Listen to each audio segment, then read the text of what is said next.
Well, good afternoon. This is Perry Brake. I'm going to be talking to you about group jamming and what is group jamming? How can we make it better? How can you make it more fun for you and yourself and your friends? When we talk about a jam or jamming together, that means when we have more than one person is playing music, singing songs with other people. It's pretty simple.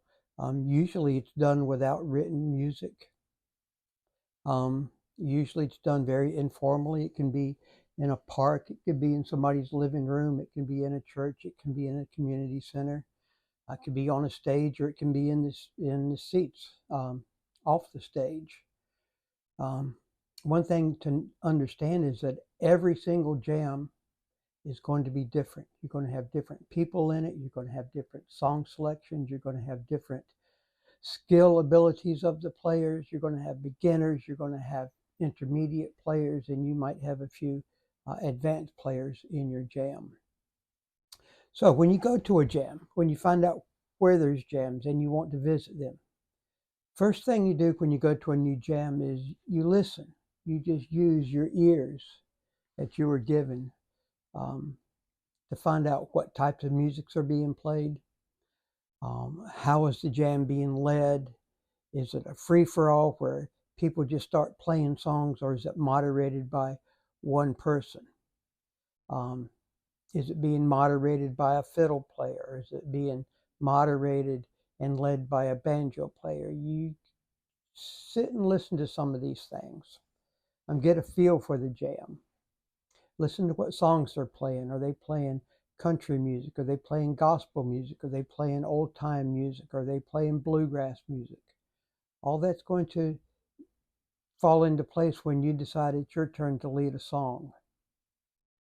Um, Most of the jams that I participate in are old time, country, bluegrass.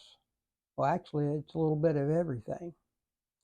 Um, so just listen before you jump in. Um, Another thing that all jammers need to be aware of is tuning their instruments. Well, thank goodness we have little electronic tuners that we can all get our instruments tuned together with. Because if you're in tune and the other people are not in tune, the music's not going to sound very good. Likewise, if they're in tune and you're out of tune, it's not going to sound good at all. So you want to be sure that everybody is in tune. And another thing about tuning is that it's okay to tune often.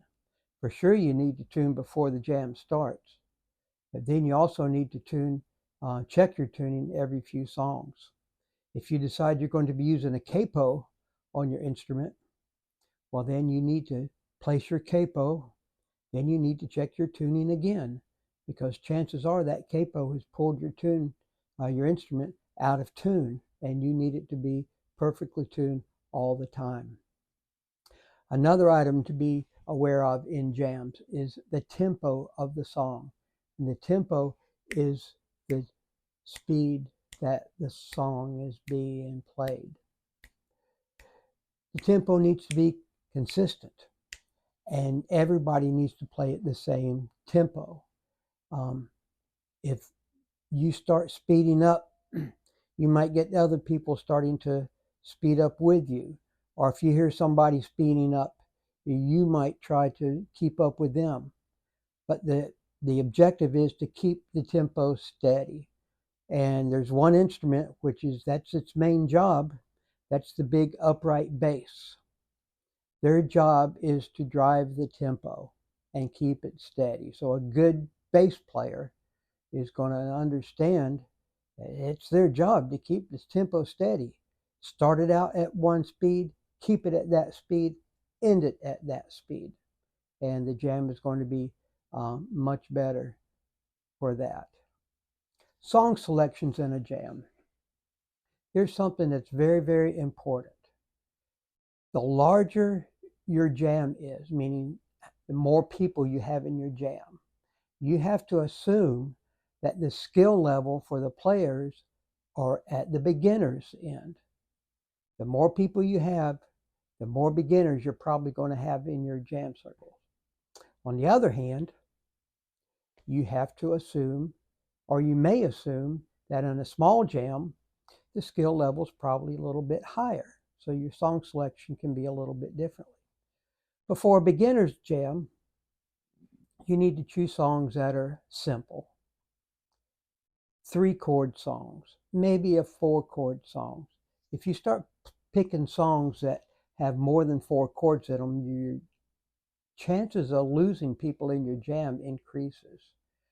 For sure, if you decide you're going to play a song that's got 6 or 7 chords in it, and it might modulate and change another key in the middle of the song, that's not a real good song to choose for an open jam with lots of people, because you're going to confuse people, and the song is probably going to fall apart for the most part for the beginner players. So you want to choose the songs that are pretty easy, with 3 or 4 chords, preferably 3 chords. There's a saying in the music that 3 chords in the truth equal a good song. So you want to choose songs that are pretty simple. Choose songs that people know or that they should know. If you're playing in a gospel jam, chances are that most everybody knows how to play Amazing Grace and Are You Washed in the Blood. However, in a gospel jam, if you start playing songs that are rock and roll songs or metal songs by people that the people in the jam haven't heard about, and it's probably not going to work real good for that jam circle. You need to keep the jam circle flavor consistent for those jams. Let me talk about original songs. Generally speaking, original songs don't work well in open jams. The reason being is that people probably don't know the songs, and so they're going to, if they don't know the song, hopefully they'll stop and listen to it. And if the people are stopping to listen to your song, it's becoming a performance instead of a jam. In a jam, people play along with the leader, and they sometimes will sing along also. Original songs, people don't know those songs, and they're going to be lost, so it turns into a performance. And we don't want jams to turn into performances. So jams usually work in a circular fashion. It'll start with one person, then after that song is completed, then it moves to the next person, and to the next person, and to the next person. And if they have a song they want to choose for the circle to play, then they announce it. And they should announce it in this manner. They say the name of the song very clearly so that people hear it. They pronounce the entire name of the song. The example of being the entire name, John Denver performed a song called Take Me Home Country Roads. And on a jam where you have the same people week after week after week, and they play the same songs week after week after week, the song selector might say, oh, let's play Country Roads. Well, Country Roads is a different song written and performed by an artist named James Taylor. But if you wanted to play Take Me Home Country Roads, you should say, we're going to play Take Me Home Country Roads. Also, announce the key of the song. Say, we're going to do Take Me Home Country Roads in the key of G. And you can even take it a little bit further and say, okay, we're going to play in the key of G, and there's a G chord, C chords, D chords, and an F chord. Oh, yes, and there's an E minor chord in it. So that's 5 chords. That's pushing the envelope for a simple song, but on the other hand, it's a song that most people know. Take Me Home Country Roads. I guarantee you, if you start naming the chords and you say it's a G and there's a C and a D, which are the 3 main chords in the key of G. Oh yeah, and there's an E minor. Oh, that's okay in the key of G because it's the relative minor. Oh yes, and there's an F. But be careful because we're going to throw an A in there sometimes. And also, after we do the E minor, go back and do a B7 chord for 2 measures. and then go back to the G chord. Well, by then, for the new beginners, they're going to be totally lost, and your jam is just going to fall apart. So announce your title, the key, and the chords. And if there's more than 4 chords, go ahead and try to explain it to people, but understand that you're probably going to lose some of those people in the jam, and we don't want to be losing people like that. Another thing that helps jams work better is to have lyrics with the songs. Sometimes just playing a tune by itself is good if you're in an old time jam or in a bluegrass jam where everybody knows all the songs, but it's kind of hard to follow along the songs if you don't know it, especially when there's no lyrics. So the lyrics or the words to a song help keep people on track. They know where in the song they're playing. They get a chance to sing along with the chorus, and that makes the song much easier to follow along with. The key of the song, you've heard me mention key with the key of G. Let me talk about keys for a moment. We play songs in different keys, usually to go along with the performer's voice. Instruments can play in any key, but the human voice has a range. They can have a low range, and they can go up to a higher note, but they're restricted to that range for that person. So a song that might be easy to sing for one person in the key of D could be sung easier than another person if they're singing it in the key of C or D. And that's up to the singer to know what key they want the songs to be sung in. It's pretty easy to change the key on guitars with a capo. Other instruments have a harder time with key changes, especially if you're doing keys in the sharps or flats, or it's a difficult key to make chord shapes in, such as like the key of E flat for guitars. E flat would be a terrible key to play guitars unless you had used your capo. Speaking of instruments and keys, look around your jam group, and if you have instruments like lap dulcimers or banjos, understand that they can't always play in every key. So if you say, okay, we're going to play My Home's in East Virginia in the key of F, well, mountain lap dulcimers are not going to play in the key of F. Banjos are probably not going to play in the key of F. And fiddle players just might get up and take a break from the song circle. So you need to pick songs with easy to play in keys. Volume. You've got to play with a moderate volume. The magic of jams is with the less volume you play, the better the song is going to sound. It's a magical phenomenon that happens. If people are playing loud, especially when you got 10 or 15 or 20 people playing loud, the music is going to sound muddy and it's going to sound confusing, and it's just not going to work very good at all. So you want to play on the moderate side to soft. Believe me, in the end, the song is going to sound much better if you keep the volume under control. You also need to be aware, if you can't hear the singers, then you need to play softer. If you can't hear the guitars across the circle from you, you need to play softer. Don't be bullied into having to play louder, excuse me, if somebody can't hear you. If your neighbor can't hear you, it's their fault because they're playing too loud. Taking breaks on jam songs. Taking a break is when you yourself decide you're going to play the lead melody part or some fancy riffing of musical notes during the song. And the person that's leading the song might look at you and might nod his head toward you, and that means they're expecting you to take a lead. Or they might yell out, guitars! And guitars will take a lead for a few measures or a verse. It's okay if you just shake your head no, say, no, I'm not going to take a break. the leader might, before the song starts, it says, okay, we're going to play My Home's in East Virginia, and we're going to take breaks. Who wants to take a break in this song? And people will raise their hand, and the leader can see who wants to take a break.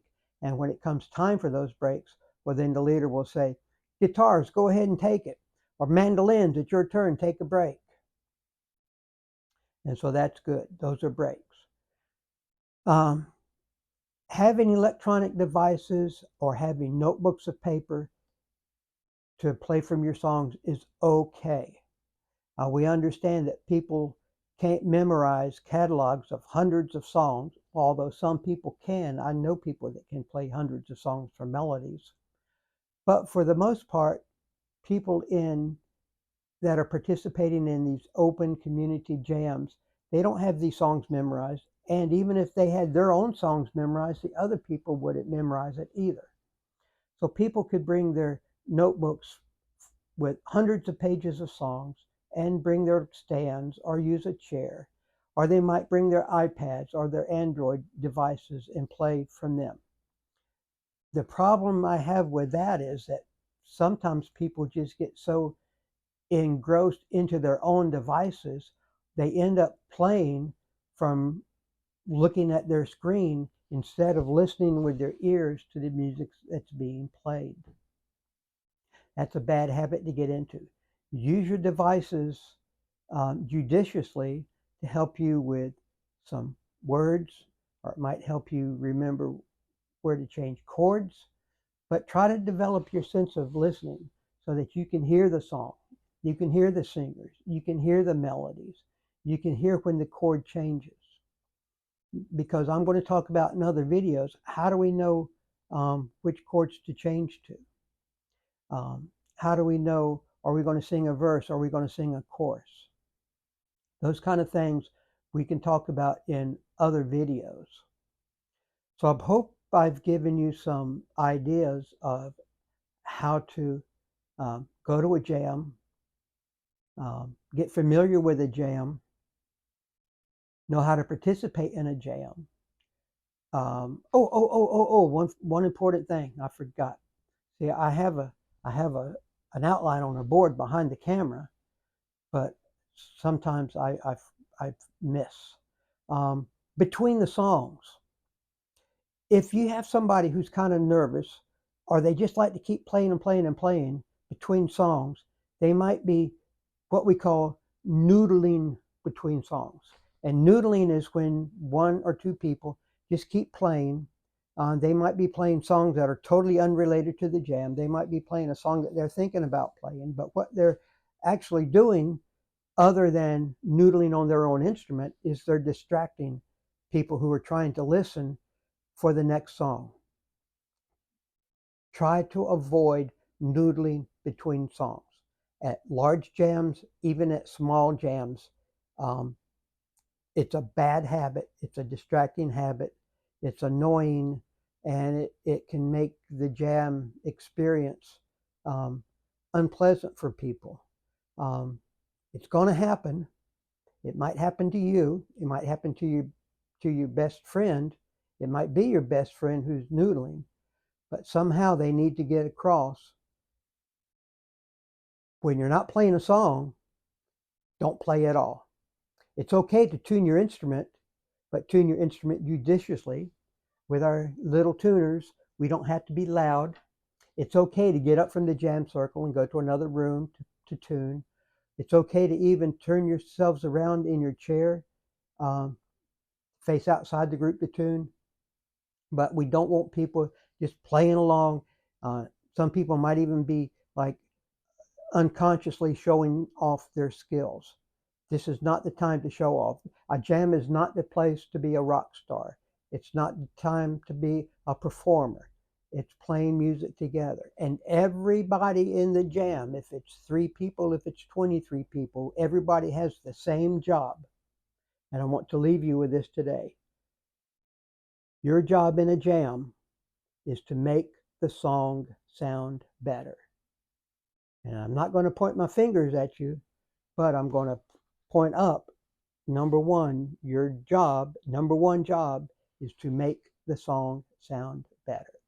And you do that by playing in tempo, playing the right chords at the right time, playing at the right volume, playing smart. And so, once again, my name is Perry Brake from Tellico Plains, Tennessee. This was a class on Introductory to Group Jamming. See you on the next video. Bye.